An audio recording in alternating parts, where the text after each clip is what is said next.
Even numbers and forced induction remind me a lot of Audi. In fact, superficially, the M4 seems to be quite a bit different than its ancestors. Now, as someone who is in love with the M3 lineage, I am praying that BMW didn't mess this one up.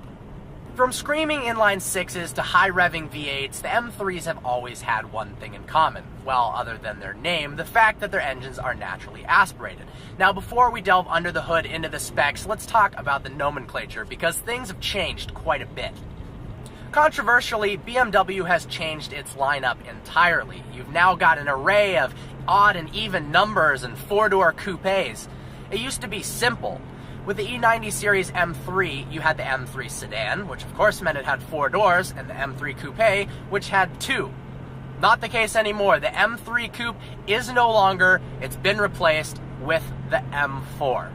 So this is the M4, and it's twin turbocharged. That's right, naturally aspirated power has been replaced with turbos. We've got a 3-liter twin-turbo inline-6 that produces, now stock, this car is not stock, and we'll talk about that later, 425 horsepower and 406 pound-feet of torque. Now, thanks to these turbos, that full torque is available at a low 1,850 RPMs. That means this thing has a lot of low-end grunt.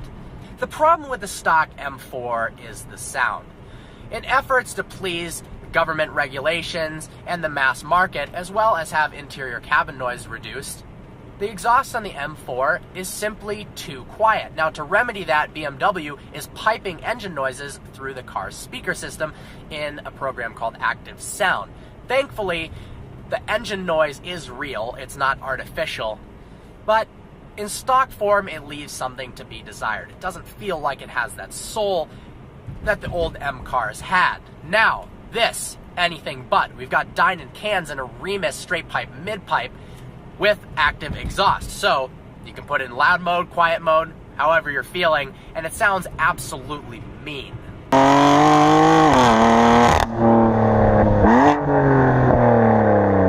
The M4 has 2 transmission options, a 7-speed DCT that's equipped here, as well as a standard 6-speed manual.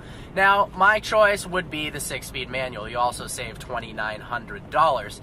You can spend that on tires, because when the boost kicks in on this car, it likes to light up the rears. Power comes on a bit differently than before. Now, it's still linear. You can't feel any significant turbo lag, but when the turbos do spool up at higher RPMs, you do feel the back start to kick out a bit, and the power comes on pretty intensely. It's fantastic.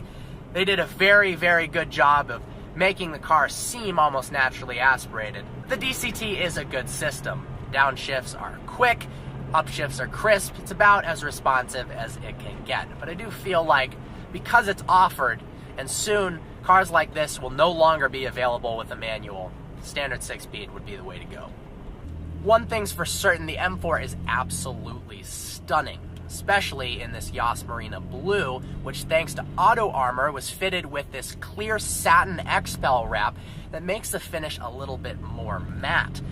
It looks absolutely incredible in person, coupled with some of the most brilliant upgrades I've ever seen on an M4. Now, TAG Motorsports built this car. It's got a set of HREs that cost nearly $10,000, and equipped with Michelin Pilot Super Sports, you're going north of that.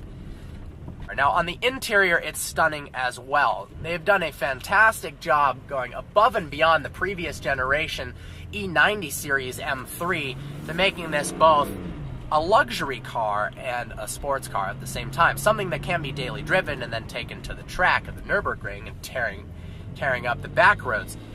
The leather is absolutely sumptuous. It feels great, but what I love most about the interior in this car is the seats. They are fantastic.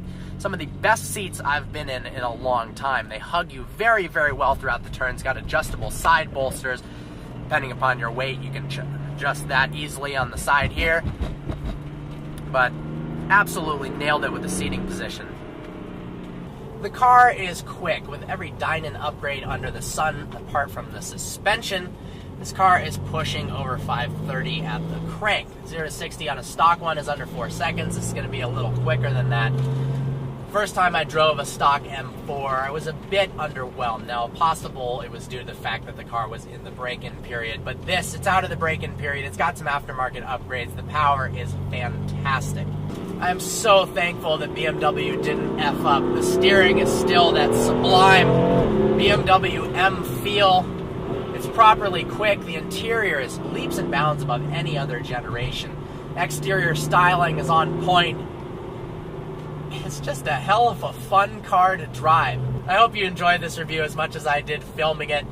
Please follow the owner of this vehicle on Instagram. It's @YasMadness. Some epic photos of this car there. But like always, please browse our channel and subscribe. Like us on Facebook, follow us on Instagram. I look forward to seeing you next video.